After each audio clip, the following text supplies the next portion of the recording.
नमस्कार, दृष्टि आईएएस के टुडेज जी के प्रोग्राम में आपका स्वागत है। सबसे पहले अभ्यास प्रश्न देखते हैं। प्रश्न था, साल 1 कछुआ को IUCN रेड लिस्ट की किस श्रेणी के तहत सूचीबद्ध किया गया है? वल्नरेबल, एंडेंजर्ड, लीस्ट कंसर्न या फिर क्रिटिकली एंडेंजर्ड? इसका सही जवाब है ऑप्शन डी, क्रिटिकली एंडेंजर्ड। हाल ही में कछुओं और उनके लुप्त हो रहे आवासों की रक्षा करने की आवश्यकता पर जोर देने के लिए विश्व कछुआ दिवस मनाया गया था।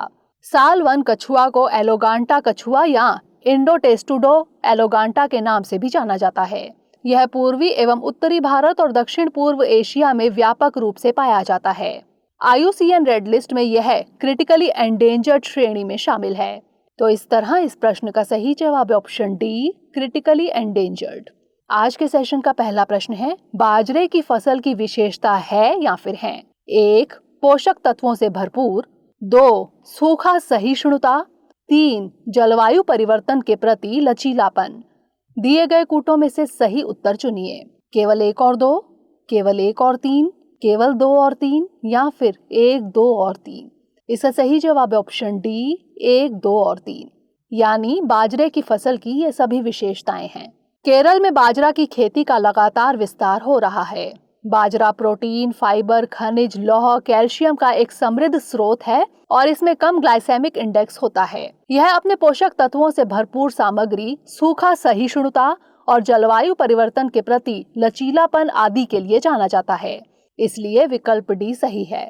संयुक्त राष्ट्र द्वारा वर्ष 2023 को अंतर्राष्ट्रीय बाजरा वर्ष के रूप में घोषित किया गया था। इसे कम वर्षा यानी 200 से 600 मिलीमीटर और शुष्क एवं अर्ध शुष्क इलाकों में उगाया जाता है।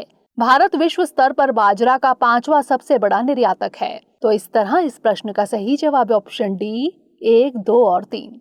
अगला प्रश्न है, भारत में सरोगेसी कानून के संबंध में निम्नलिखित कथनों पर विचार कीजिए। 1. व्यावसायिक उद्देश्यों के लिए सरोगेसी प्रतिबंधित है। 2. राष्ट्रीय सरोगेसी बोर्ड राष्ट्रीय स्तर पर एक नियामक निकाय होगा।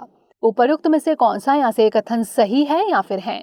केवल 1, केवल 2, दोनों 1 और 2 या फिर ना तो 1 और ना ही 2? इसका सही जवाब है ऑप्शन सी, दोनों 1 और 2। यानी दोनों कथन सही हैं। पिछले साल दिसंबर में बनाए गए सरोगेसी एक्ट से जुड़े एक मामले में एक दंपत्ति ने बॉम्बे हाई कोर्ट का रुख किया है।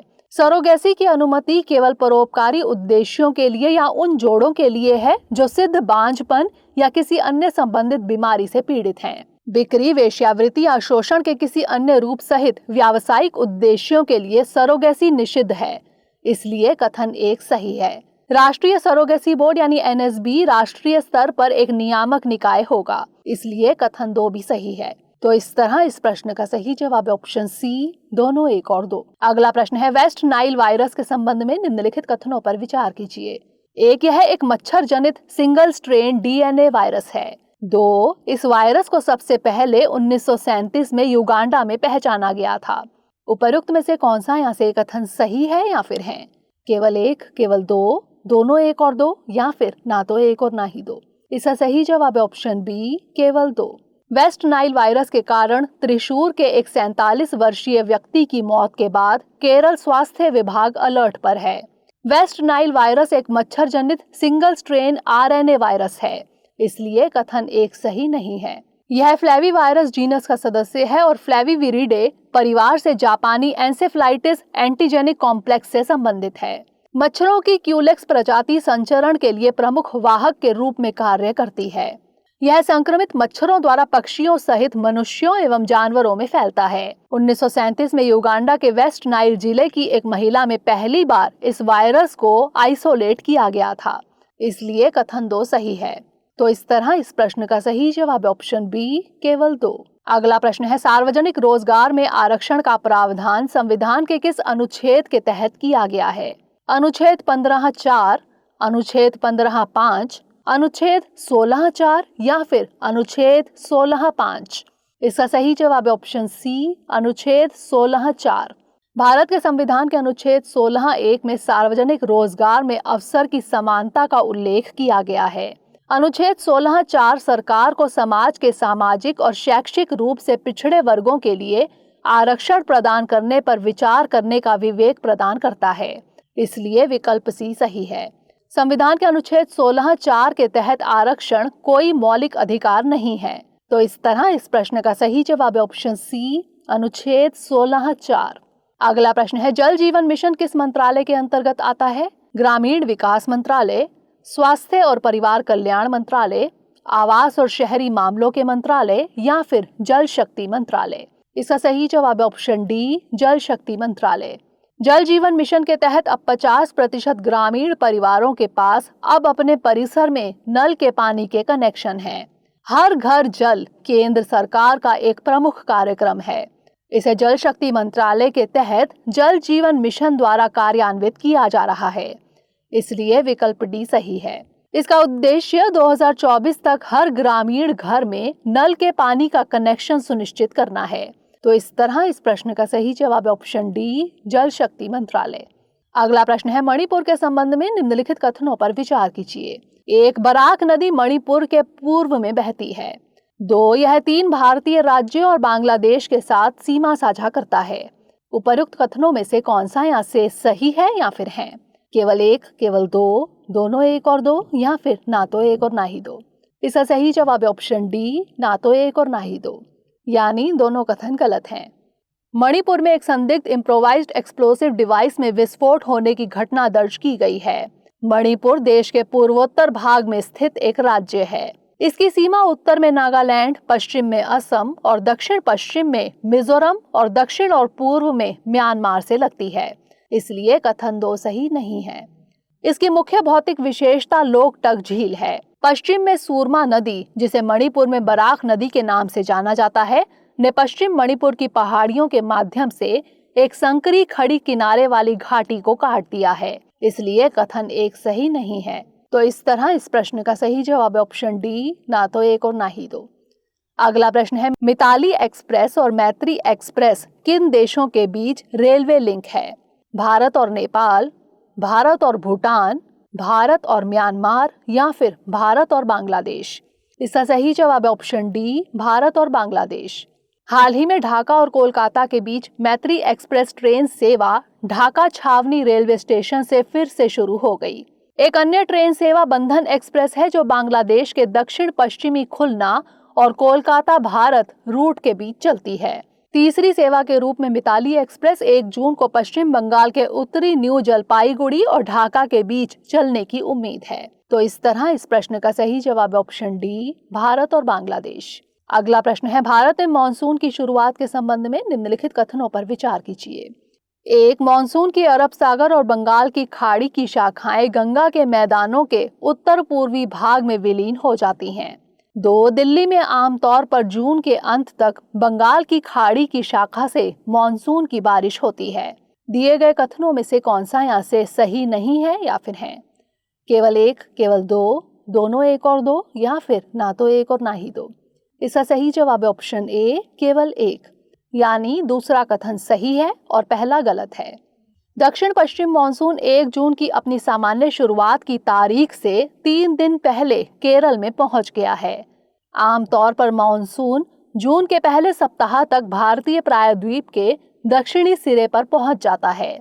इसके बाद यह 2 शाखाओं में विभाजित हो जाता है, अरब सागर शाखा और बंगाल की खाड़ी शाखा। अरब सागर की शाखा करीब 10 दिन बाद यानी करीब 10 जून को मुंबई पहुंचती है। बंगाल की खाड़ी तेजी से आगे बढ़ती है और जून के पहले सप्ताह में असम पहुंच जाती है। मानसूनी हवाएं फिर ऊंचे पहाड़ों से विक्षेपित हो जाती हैं और गंगा के मैदानों पर पश्चिम की ओर बढ़ जाती हैं। अरब सागर और मानसून की बंगाल की खाड़ी की शाखाएं गंगा के मैदान के उत्तर पश्चिमी भाग में विलीन हो जाती हैं, इसलिए कथन 1 सही नहीं है। दिल्ली में आमतौर पर जून के अंत तक बंगाल की खाड़ी की शाखा से मानसून की बारिश होती है, इसलिए कथन 2 सही है। जुलाई के पहले सप्ताह तक पश्चिमी उत्तर प्रदेश, पंजाब, हरियाणा और पूर्वी राजस्थान में मानसून का अनुभव होता है। तो इस तरह इस प्रश्न का सही जवाब है ऑप्शन ए, केवल 1। अगला प्रश्न है, वैधानिक निकाय के रूप में राष्ट्रीय शिक्षक शिक्षा परिषद की परिकल्पना किस वर्ष की गई थी? 1973, 1979, 1986 या फिर 1988? इसका सही जवाब है ऑप्शन सी, 1986। राष्ट्रीय शिक्षक शिक्षा परिषद ने शिक्षक शिक्षा कार्यक्रमों की मान्यता की प्रक्रिया को कारगर बनाने के लिए एक ऑनलाइन पोर्टल लॉन्च किया है। शिक्षा पर राष्ट्रीय नीति यानी NPE 1986 के तहत वैधानिक स्थिति के साथ शिक्षक शिक्षा के लिए एक राष्ट्रीय परिषद की कल्पना की गई थी। राष्ट्रीय शिक्षक शिक्षा परिषद एक वैधानिक निकाय के रूप में राष्ट्रीय शिक्षक शिक्षा परिषद अधिनियम 1993 के अनुसरण में 17 अगस्त 1995 को अस्तित्व में आई। इसलिए विकल्प सी सही है। तो इस तरह इस प्रश्न का सही जवाब है ऑप्शन सी 1986। अंतिम प्रश्न है, इस देश की राष्ट्रीय राजधानी उत्तरी एंडीज पर्वत में एक ऊंचे पठार पर स्थित है। इसकी सीमा पनामा से लगती है और यह कैरिबियन सागर और प्रशांत महासागर के साथ अपने तटों की सीमा साझा करता है। उपर्युक्त कथन में निम्नलिखित में से किस देश का उल्लेख किया जा रहा है? इक्वेडोर, कोलंबिया, वेनेजुएला या फिर ग्वाटेमाला? इसका सही जवाब है ऑप्शन बी, कोलंबिया। कोलंबिया दक्षिण अमेरिका का एक देश है। यह उत्तर में कैरेबियन सागर, पूर्व में वेनेजुएला, दक्षिण पूर्व में ब्राजील, दक्षिण में इक्वाडोर और पेरू, पश्चिम में प्रशांत महासागर और उत्तर पश्चिम में पनामा से घिरा है। इसकी राजधानी बोगोटा उत्तरी एंडीज पर्वत में एक उच्च पठार पर स्थित है। इसलिए विकल्प बी सही है। कोलंबिया पृथ्वी पर सबसे अधिक जैव विविधता वाले देशों में से एक है। तो इस तरह इस प्रश्न का सही जवाब है ऑप्शन बी, कोलंबिया। आइए अब नोट कर लेते हैं अभ्यास प्रश्न। निम्नलिखित में से कौन सा समीकरण सही है? GDP = GVA प्लस सरकार द्वारा अर्जित कर माइनस सरकार द्वारा प्रदान की जाने वाली सब्सिडी, या फिर GVA = GDP प्लस सरकार द्वारा अर्जित कर माइनस सरकार द्वारा प्रदान की जाने वाली सब्सिडी, या फिर GVA = GDP माइनस सरकार द्वारा अर्जित कर प्लस सरकार द्वारा प्रदान की जाने वाली सब्सिडी, या फिर GDP = GVA माइनस सरकार द्वारा अर्जित कर प्लस सरकार द्वारा प्रदान की जाने वाली सब्सिडी। इसका उत्तर हमें कमेंट सेक्शन में ज़रूर भेजिएगा। अगले सेशन में नए प्रश्नों के साथ मिलेंगे। तब तक के लिए पढ़ते रहिए एंड स्टे मोटिवेटेड।